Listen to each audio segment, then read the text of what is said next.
ꯃꯌꯥꯝꯕꯨ ꯑꯍꯥꯟꯕꯃꯛꯇꯗ ꯄꯟꯊꯧꯂꯝꯅ ꯏꯀꯣꯛ ꯅꯣꯟꯅ ꯇꯔꯥꯝ ꯅꯣꯛꯆꯔꯤ ꯑꯩꯈꯣꯏꯅ ꯉꯁꯤꯁꯨ ꯃꯤꯌꯥꯝꯒꯤꯗꯃꯛꯇ ꯄꯨꯔꯒ ꯂꯥꯛꯆꯔꯤ ꯑꯩꯈꯣꯏꯅ ꯊꯥꯖꯔꯛꯄ ꯋꯥꯔꯤꯗ ꯃꯤꯡꯊꯣꯜ ꯑꯃꯅ ꯑꯍꯨꯝꯁꯨꯕ ꯇꯥꯡꯀꯛ ꯇꯁꯦꯡꯅꯃꯛ ꯋꯥꯔꯤ ꯆꯥꯡ ꯅꯥꯏꯅꯕꯗꯤ ꯌꯥꯝꯅ ꯀꯟꯅ ꯍꯣꯠꯅꯖꯕꯅꯤ ꯑꯗꯨꯕꯨ ꯈꯨꯗꯣꯡꯊꯤꯕ ꯊꯧꯗꯣꯛ ꯀꯌꯥ ꯑꯃ ꯃꯊꯪ ꯊꯣꯛꯄꯗꯒꯤ ꯆꯥꯡ ꯅꯥꯏꯒꯦ ꯍꯥꯏꯕꯁꯦ ꯍꯦꯛꯇꯃꯛ ꯉꯝꯗꯦ ꯑꯗꯨꯕꯨ ꯌꯥꯔꯤꯕ ꯃꯈꯩꯗꯤ ꯆꯥꯡ ꯅꯥꯏꯅꯕꯗꯤ ꯀꯟꯅ ꯍꯣꯠꯅꯖꯒꯦ ꯍꯧꯖꯤꯛ ꯇꯥꯕꯤꯔꯁꯤ ꯑꯩꯈꯣꯏꯅ ꯄꯨꯖꯔꯛꯄ ꯋꯥꯔꯤꯗ ꯃꯤꯡꯊꯣꯜ ꯑꯃꯅ ꯑꯍꯨꯝꯁꯨꯕ ꯇꯥꯡꯀꯛ ꯃꯃꯥꯡꯒꯤ ꯇꯥꯡꯀꯛꯇ ꯖꯣꯇꯤꯟꯅ ꯑꯉꯥꯡ ꯇꯨꯏꯁꯟ ꯇꯧꯕ ꯂꯥꯛꯄ ꯃꯇꯝꯗ ꯃꯥꯒꯤ ꯐꯣꯟ ꯑꯗꯨ ꯃꯩ ꯌꯥꯎꯗꯕꯗꯒꯤ ꯔꯣꯖꯤꯗ ꯐꯣꯟ ꯑꯗꯨꯕꯨ ꯃꯩ ꯆꯥꯔꯖ ꯇꯧꯕꯤꯌꯨ ꯍꯥꯏꯗꯨꯅ ꯄꯤꯈꯤꯕꯅꯤ ꯃꯇꯝ ꯑꯗꯨꯗ ꯌꯥꯏꯐꯕꯤ ꯀꯧꯕ ꯅꯨꯄꯤ ꯑꯃꯈꯛꯀꯤ ꯐꯣꯟ ꯂꯥꯛꯈꯤꯕꯗꯒꯤ ꯔꯣꯖꯤꯅ ꯂꯥꯛꯂꯤꯕ ꯐꯣꯟ ꯑꯗꯨ ꯀꯅꯥꯅꯣ ꯍꯥꯏꯗꯨꯅ ꯄꯥꯏꯈꯠꯂꯦ ꯃꯇꯝ ꯑꯗꯨꯗ ꯌꯥꯏꯐꯕꯤꯅ ꯍꯥꯏꯔꯛꯂꯤꯕ ꯋꯥꯍꯩꯁꯤꯡ ꯑꯗꯨ ꯇꯥꯕꯗ ꯔꯣꯖꯤ ꯅꯨꯡꯉꯥꯏꯇꯕ ꯈꯔꯗꯤ ꯐꯥꯎꯈꯤ ꯃꯥꯅ ꯖꯣꯇꯤꯟꯕꯨ ꯈꯟꯖꯈꯤ ꯅꯨꯡꯁꯤꯖꯈꯤ ꯑꯗꯨꯕꯨ ꯐꯣꯟꯗ ꯌꯥꯏꯐꯕꯤꯅ ꯍꯥꯏꯔꯛꯂꯤꯕ ꯃꯥꯒꯤ ꯋꯥꯍꯩꯁꯤꯡ ꯑꯗꯨ ꯇꯥꯕ ꯃꯇꯝꯗ ꯔꯣꯖꯤꯅ ꯈꯜꯂꯦ ꯌꯥꯏꯐꯕꯤ ꯍꯥꯏꯔꯤꯕ ꯅꯨꯄꯤ ꯑꯁꯤ ꯖꯣꯇꯤꯟꯕꯨ ꯅꯨꯡꯁꯤꯅꯕ ꯃꯥꯒ ꯃꯔꯤ ꯂꯩꯅꯕ ꯅꯨꯄꯤꯅꯤ ꯃꯁꯤꯅ ꯃꯔꯝ ꯑꯣꯏꯔꯒ ꯍꯥꯟꯅꯗꯤ ꯖꯣꯇꯤꯟꯅ ꯇꯨꯏꯁꯟ ꯇꯧꯕ ꯂꯥꯛꯄ ꯃꯇꯝꯗ ꯔꯣꯖꯤꯅ ꯊꯕꯛ ꯂꯩꯔꯕꯁꯨ ꯂꯩꯇ꯭ꯔꯕꯁꯨ ꯃꯥꯒꯤ ꯌꯨꯝꯒꯤ ꯁꯨꯃꯥꯡ ꯑꯃꯗꯤ ꯃꯥꯡꯒꯣꯟꯗ ꯍꯪꯒꯠ ꯍꯟꯗꯥ ꯆꯠꯇꯨꯅ ꯖꯣꯇꯤꯟꯕꯨ ꯂꯣꯟꯅ ꯂꯨꯝꯂꯒ ꯌꯦꯡꯖꯕꯅꯤ ꯑꯗꯨꯕꯨ ꯍꯧꯖꯤꯛꯇꯤ ꯀꯔꯤꯃꯠꯇ ꯇꯧꯗ꯭ꯔꯦ ꯌꯨꯝꯗ ꯂꯩꯔꯕꯁꯨ ꯃꯤ ꯂꯩꯇꯕ ꯑꯃꯒꯨꯝꯅ ꯏꯃꯨꯡꯗꯒꯤ ꯊꯣꯛꯈꯤꯕ ꯅꯠꯇꯦ ꯑꯁꯨꯝꯅ ꯔꯣꯖꯤꯒꯤ ꯃꯑꯣꯡ ꯃꯇꯧꯗ ꯑꯍꯣꯡꯕ ꯀꯌꯥ ꯑꯃ ꯂꯥꯛꯄꯗꯒꯤ ꯖꯣꯇꯤꯟꯁꯨ ꯀꯔꯤꯅꯣ ꯍꯥꯏꯗꯨꯅ ꯋꯥꯈꯜ ꯈꯔꯗꯤ ꯈꯜꯂꯦ ꯃꯥꯅ ꯇꯨꯏꯁꯟ ꯇꯧꯕ ꯂꯥꯛꯄ ꯃꯇꯝꯗ ꯍꯥꯟꯅꯗꯤ ꯔꯣꯖꯤꯕꯨ ꯇꯣꯏꯅ ꯎꯖꯔꯒ ꯃꯥꯕꯨ ꯌꯦꯡꯖꯔꯒ ꯋꯥꯈꯜ ꯅꯨꯡꯉꯥꯏꯕꯅꯤ ꯑꯗꯨꯕꯨ ꯍꯟꯗꯛꯇꯤ ꯃꯥꯕꯨ ꯎꯔꯛꯇꯕ ꯃꯇꯝꯗ ꯖꯣꯇꯤꯟꯁꯨ ꯅꯨꯡꯉꯥꯏꯇꯕ ꯈꯔꯗꯤ ꯐꯥꯎꯈꯤ ꯃꯁꯤꯃꯛꯅ ꯃꯔꯝ ꯑꯣꯏꯔꯒ ꯅꯣꯡꯃꯗꯤ ꯃꯍꯥꯛꯅ ꯍꯥꯟꯅꯒꯤ ꯃꯇꯝꯗꯒꯤꯁꯨ ꯈꯔ ꯉꯟꯅ ꯇꯨꯏꯁꯟ ꯇꯧꯕ ꯂꯥꯛꯈꯤ ꯃꯥꯒ ꯔꯣꯖꯤꯒꯗꯤ ꯋꯥꯔꯤ ꯁꯥꯟꯅꯕ ꯀꯧꯅ ꯉꯥꯡꯅꯕꯁꯨ ꯅꯠꯇꯦ ꯑꯗꯨꯕꯨ ꯅꯨꯃꯤꯠ ꯑꯗꯨꯗꯤ ꯑꯃꯨꯛꯇꯪ ꯀꯧꯔꯒꯦ ꯍꯥꯏꯗꯨꯅ ꯃꯈꯣꯏ ꯃꯥꯡꯒꯣꯟꯗ ꯂꯦꯞꯂꯒ ꯖꯣꯇꯤꯟꯅ ꯀꯧꯔꯝꯃꯤ ꯔꯣꯖꯤ ꯔꯣꯖꯤ ꯔꯣꯖꯤ ꯑꯁꯨꯝꯅ ꯇꯣꯏꯅ ꯀꯧꯕꯅꯤ ꯔꯣꯖꯤ ꯏꯃꯨꯡꯗ ꯂꯩꯔꯤꯕꯅꯤ ꯑꯗꯨꯕꯨ ꯖꯣꯇꯤꯟꯅ ꯀꯧꯔꯤꯕꯗꯣ ꯇꯥꯅ ꯇꯥꯁꯤꯟꯅꯔꯝꯗꯦ ꯈꯨꯝꯁꯨ ꯈꯨꯝꯕ ꯅꯠꯇꯦ ꯌꯥꯝꯅ ꯇꯣꯏꯅ ꯀꯧꯕꯗꯒꯤ ꯔꯣꯖꯤꯁꯨ ꯈꯨꯝꯗꯕ ꯌꯥꯗꯕꯗꯒꯤ ꯈꯨꯝꯂꯛꯏ ꯑꯗꯨꯒ ꯃꯍꯥꯛ ꯇꯞꯅ ꯊꯣꯔꯛꯏ ꯋꯥꯗꯤ ꯉꯥꯡꯕ ꯅꯠꯇꯦ ꯔꯣꯖꯤ ꯊꯣꯔꯛꯄꯗꯨ ꯎꯕꯗ ꯖꯣꯇꯤꯟꯅ ꯌꯥꯝꯅ ꯇꯞꯅ ꯑꯁꯨꯝꯅ ꯍꯥꯏꯔꯝꯃꯤ ꯑꯉꯥꯡꯗꯤ ꯀꯗꯥꯏ ꯆꯠꯈ꯭ꯔꯒꯦ ꯔꯣꯖꯤꯅ ꯈꯨꯝꯃꯤ ꯈꯪꯗꯦ ꯍꯧꯖꯤꯛꯋꯥꯏꯗ ꯂꯩꯔꯝꯕꯅꯦ ꯖꯣꯇꯤꯟꯅ ꯃꯈꯥ ꯇꯥꯅ ꯑꯁꯨꯝꯅ ꯍꯥꯏꯔꯛꯏ ꯔꯣꯖꯤ ꯑꯩꯅ ꯇꯨꯏꯁꯟ ꯇꯧꯕ ꯂꯥꯛꯄꯁꯤꯕꯨ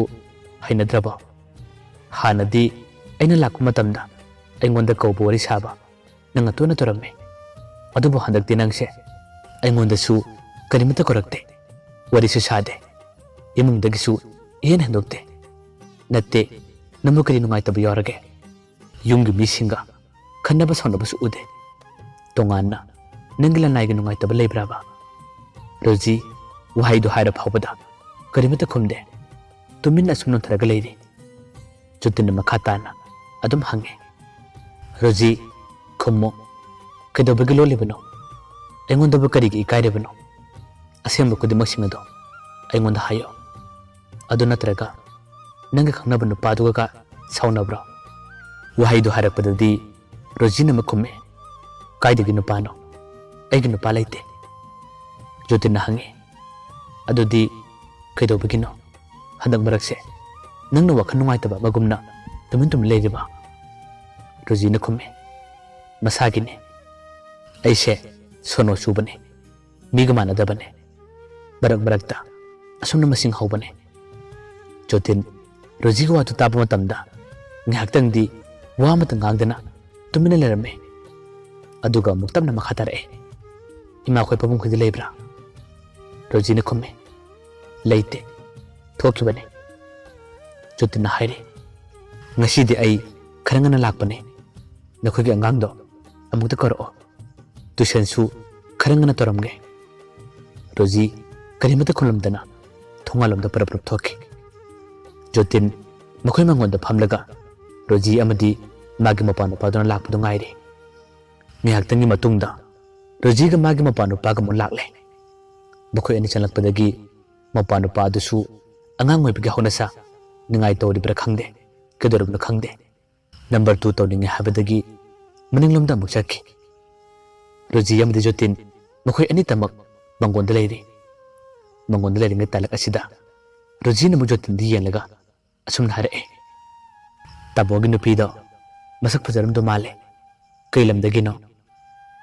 Wahaidu tabada Jotin na khume. E kaidagi nupi leiteda. Roji na khume. Phagi tawgano asengmado hayo. Yaiphebi hariba nupido masaksu fajaramdo male aduga magi bingsu yamna faje.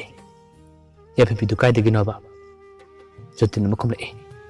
As kaidagino hai adudi imanabine. Roji na haire imanabine haibsidi akhoi miyobi ka honasani kedabagi lolebano fajana hayo. Yaiphebi do kailamdagino ayam khaningeba. Jotin na khume. Asengmane aiga maganu shinaba khangnaba nate imanabine haiba hana college taminarambane akhoi gidi junior ne ainasu luna to ngangne aduga manasu aingonda dajotin haduna adum kaujabane. E nandi karamna khangliba. Roji na khume. Nahan nongma nangi phone charge tobi haduna pirambado aduda call tarakpane aduda aina khangobane. Jotin na khume. Oh manasu harae aduga nangna phone paibado kadi wari sakhige kadimata khumdabraba. Manadi wanda phone paikhallaga kadimata khumde harae. Roji na khume. Aidi masasu khangma nate kanano karino khangdabanina aidi nangi sai orabudingdana wamata ngangdabane. Jotin na khume. Sai nateda summatinabane matam kuira unadaba haduna ngarang mathangda hando akhura chak chaba laklamme mamanabe amaga lakpane. Ngasi phawbagi onadi ai nupi mata koideda. Roji na khume. Pamjaba khoidajaba nupi de lebra. Jotin na khume. Leidile adubu haiba ngamudra ngamoidra gyanmen tab nateda. Roji na haire kanano kailamdagino aina mateng pangba yaba orabadi ai pangbige. Jotin na khume. Kona panguda ai kona haige aduda nangsu khangani. Roji na muno phetawna asumna khume. O haidokpa yadabra hojukpo haidokpa yadrabadi kasum kaideda hayeng nangna haidokpa yarabado adu kando ena harao. Jotin na khumle. Aduga wanate ai haide haidokane matam khanjiktangdi changadaba male. Asumna makhoi ani wari kaya masare ngihaktangi matungdadi Roji ga mapanu padu muthorakle. Aduga hojikti Jotin chu magi mapanu padubu larik takpa hore. Roji imung jangki larik tana Jotin chu Roji thorakpra haduna amukshi yengi adubu Roji di thorakte. Sumanglomda karigumba thaba matang orbasu tawrabadi farida haduna Jotin na khalle adubu thorakpa natte. Tuition tawna Jotin wakhan kaya amadi adum khalle aigi sibu mangonda hairasirane karigumba haibada yaraktragana kari kamdauba aduga amu engona thina ngalagana kamai tauba. As mathayam sareda aina tuition tawribase aina mabu khoidajabagi aina mabu nuksijabagi damak asida lakpane. Adubu ngasi phawba matam yamna kuire aina tuition tawribase mangonda karimata haiba ngamde kanthokpasu ngamde kamai tawni. Asumna Jotin do wakhan kaya ama khallaga adum mangle. Nongmagi matamda asum hauki loiki. Jotin na khanjaba magi nuksijabadi Roji da haidokpa kanthokpa karimata ngamdana leiri. Mana khalliba asigum Roji su adum khallibane. Nupi manadi karamna hana haigani. Jotin na hairakpado ngaibane. Masu ngaina matam kaya amadi chana khangi. Mana tuition tawba lakpada kharangana laklabadi Roji ga makhoi ani wari sanaba phangi khangbanina Jotin hanakti ngana lae. Nungthingi matamda makhoi ga mamaga mapabugadi yumda leidaba matang oibanina Roji amadi Jotin wari adum sane samna samna sanabani adubu wari sanaba matamda amanasu ke haune thamoi gi wadi amata haidona banate roji nasu joting wakan khalle aduga jotin nasu roji gi wakan khalle haidok patang na dabani nong wari sanabada roji da jotin na asumna hange roji nangbu yamna khoida jaba dangbu nusi jaba nupa amana nangunda pami nusi harak matamda dang kadi khumgani joting gi wado tabada roji ngi haktang di wakan namani khalle aduga tamna khumme engondu nusi pami haibir pigidamaktadi mi adubu aini kai khumne adubu engonda adumna haiba tarabasu aiga wakan manadaba aiga mochanaradaba miyorbadi ai yaba ngamloi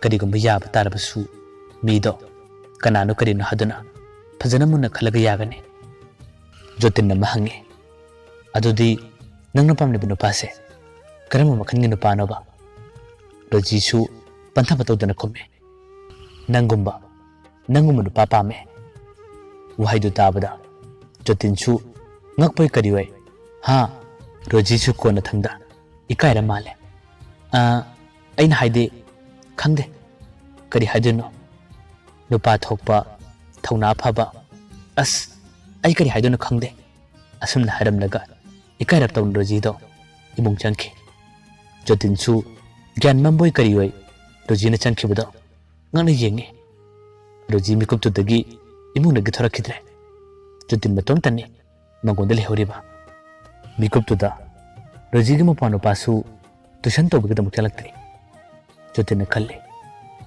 kaino mana harisibo mana ju haibadubu aigum nu papa me haiba thauna phaba nupa thokpa as bagise engonda kari gum khare khalle bijalane asum nang haksu nungai ba wakal lamani di jotin khalle jotin amusu khalle aibu hayobana phagadra magi mong matau magi wahi wata sinadi engonda kari gum khare di khanna male hoida ai ngasidi jumna ngana halage aduga mathangi namit amada ai soidana hairage asumna khallaga jotin numitugu tuition tawbadi yamna wakan nungaina tuition tarame aduga yumda halak matamda roji gidamak wakan kaya am khalle matau karamna mangonda haisige phongdosige asini jotin khalliba magi marup premga mathangi namit amada jotinga pulle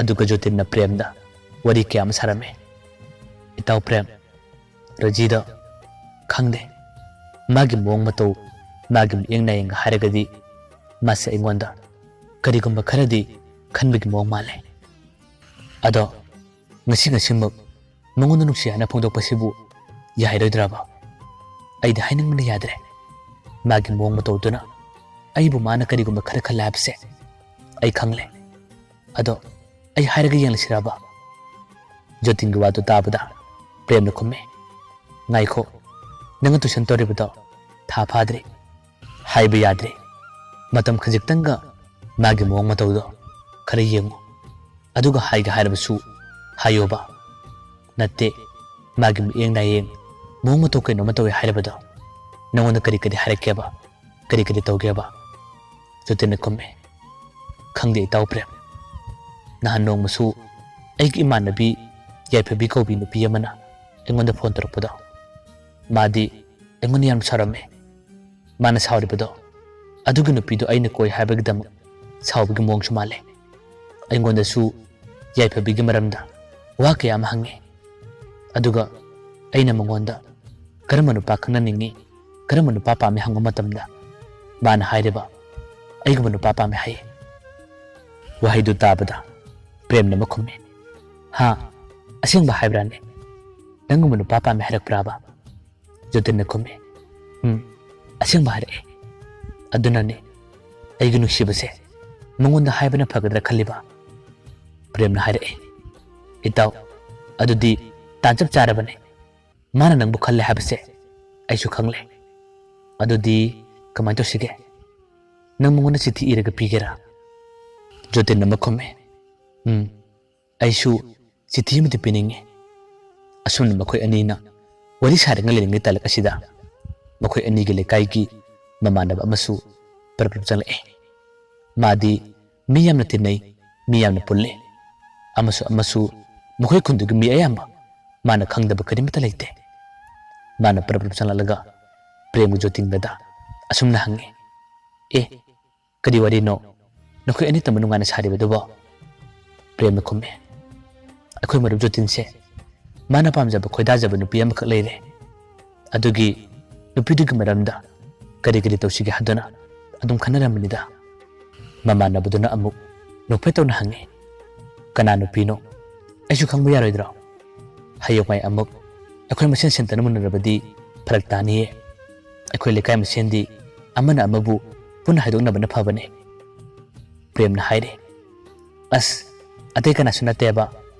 aina hana tuition tarambudo adugi yumbudugi masana pidone mama na buduna amahare roji hari bana pidra prem na kume mane mama na buduna mahare as kai haduna khangdreda hoi nupidu badi yamna phabane aduga magi mama dudi asaram yamna kabane khangde nahalai khoi manaba amasu makhoi mama duna roji ko hendori na haduna mama dugi damakta imanaba duna leiba sibu kaino ne kwabu leibane achaba rupibane yama tokhibane adubu kona thangda imanaba dudi pasha paida banina adum khoyen kidrabane hoi yengdi yengo nupidu budi phabane aduga magi mama dudi ai hainingde asumna harakpada jotin nihaktang di kadigum wakhalamani khalle aduga magi maru premda